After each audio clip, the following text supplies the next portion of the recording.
A quiet monetary pilot began on the day that Keir Starmer stole the headlines.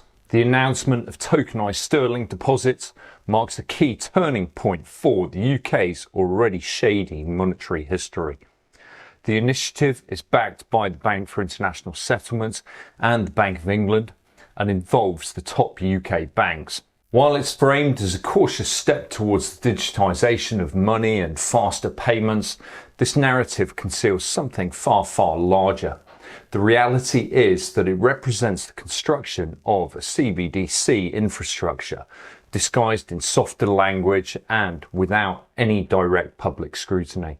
The pilot echoes the foundational principles of the Bank Charter Act of 1844, which centralised the issuance of banknotes under the Bank of England, helping to restrict widespread private note issuance. The 1844 Act helped centralise monetary control and imposed a uniform framework for the issuance of currency.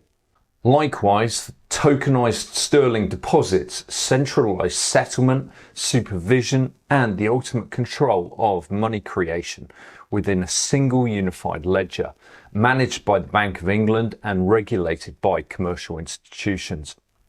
This ensures that the power to define, monitor and enforce monetary control resides in a controlled, centralised framework. Therefore, it's a linguistic workaround, a deliberate choice to avoid the politically toxic CBDC label. The similarities, however, are striking. For tokenized deposits, promise instant settlement, cross-platform interoperability, programmability, and regulatory visibility. A tokenized sterling deposit, or digital pound, represents a bank deposit on a secure blockchain ledger. The deposit remains as a liability of the issuing bank, yet this architecture brings commercial bank deposits, central bank reserves and government debt securities onto a single unified ledger. A key characteristic of a CBDC is that they commonly operate on a single centralised ledger, and that is maintained by the central bank. So there is a clear parallel here. This infrastructure profile enables the incremental development of a CBDC by stealth in the future. Now, it's currently a hybrid system, an apparent public-private partnership, but it allows commercial banks to manage deposits while all transactions flow through one unified single ledger tied to your digital ID. This centralises power and avoids the public backlash which accompanies CBDCs. The foundation of this monetary evolution is distributed ledger technology, DLT. This ledger enables approved or permissioned institutions to share and update the same financial scorecard in real time.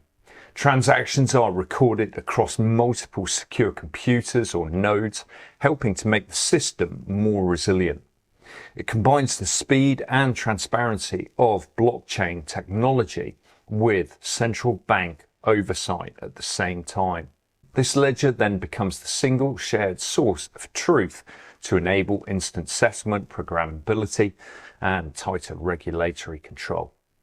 The lack of publicity and the timing of Starmer's ID announcement is clearly not accidental. For as one subscriber mentioned, digital ID is the key and KYC is the padlock.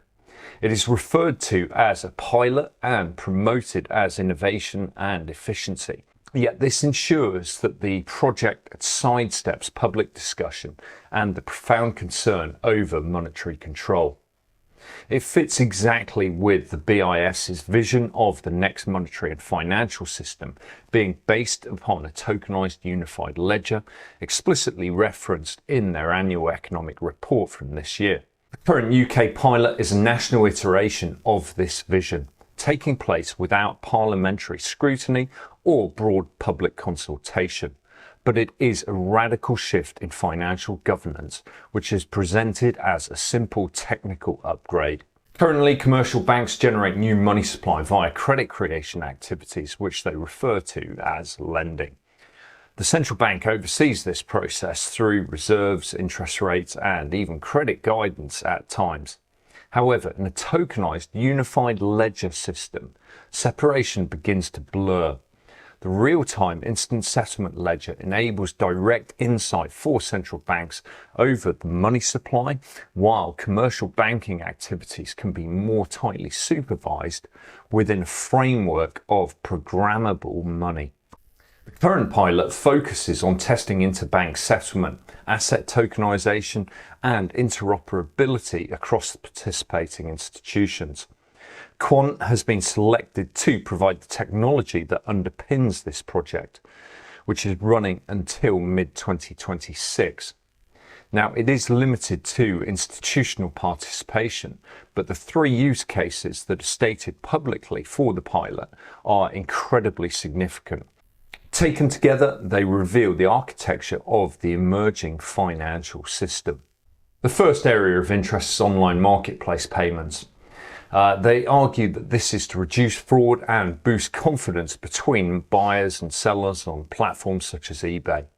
This links programmable payment to digital identity and conditional logic, which could include payment on delivery, or that payment can only be made to verified users. Framing is, of course, consumer protection, yet the infrastructure creation is programmable, identity-linked money. Money with inbuilt rules which are governed by the code. Metadata, which is available on the transaction, will be certified and structured automatically, and this will facilitate smart taxation as identified in this article. It will detail the items sold while automatically deducting platform fees, VAT, and perhaps even income tax. Thus, the reality is that this part of the pilot focuses upon testing behavioural compliance mechanisms rather than truly targeting fraud prevention. Second area is remortgaging processes, again enormously significant. Paper-heavy, time-consuming part of property conveyancing, of course, but it embeds the mortgages and title deeds on a distributed ledger, meaning the tokenization of real-world assets, which is directly linked to the financial contracts themselves. Collectively, you then have a transparent, interoperable record of both ownership and debt.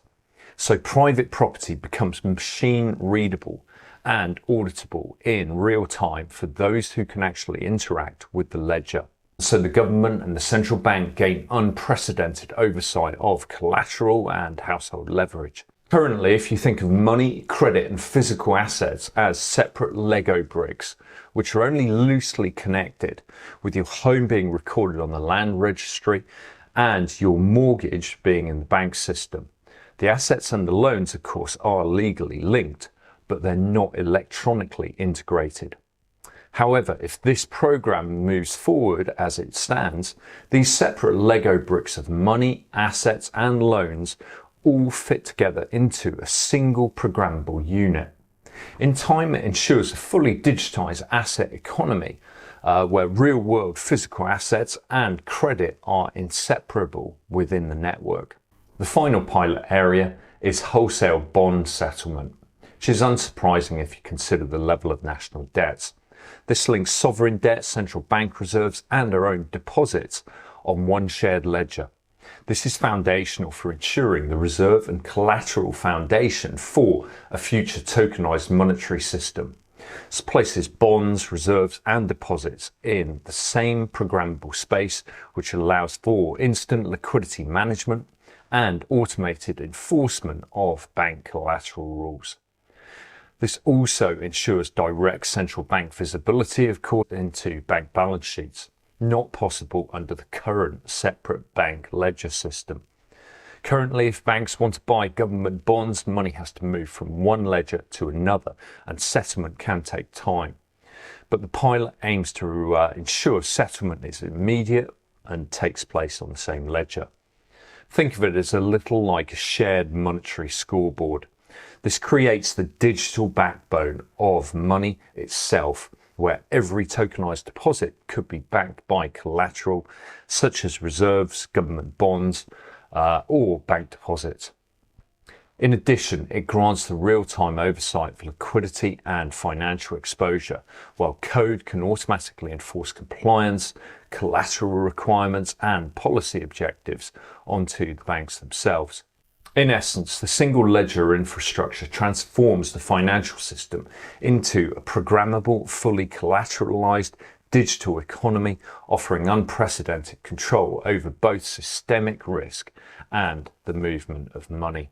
It's effectively the centralization of money creation, settlement, and oversight. So while the pilot is not referred to as a CBDC, it does perform the key functions of one, for it centralizes issuance, settlement, and surveillance. This is not yet the birth of the digital pound, but it is at the very least its conception, and with it comes a dramatic reconfiguration of monetary power. Now, of course, it's absolutely vital that we do not comply with anything to do with digital ID. In addition, it's also worth actually taking time and taking action to start removing our dependence upon this system. For gradual changes now could lead to much more substantial changes for humankind. And ultimately, we do have a great opportunity here for those millions of people who are actually awake to this. Now, thanks so much for joining me. Do consider subscribing. I'll see you next time. Bye-bye.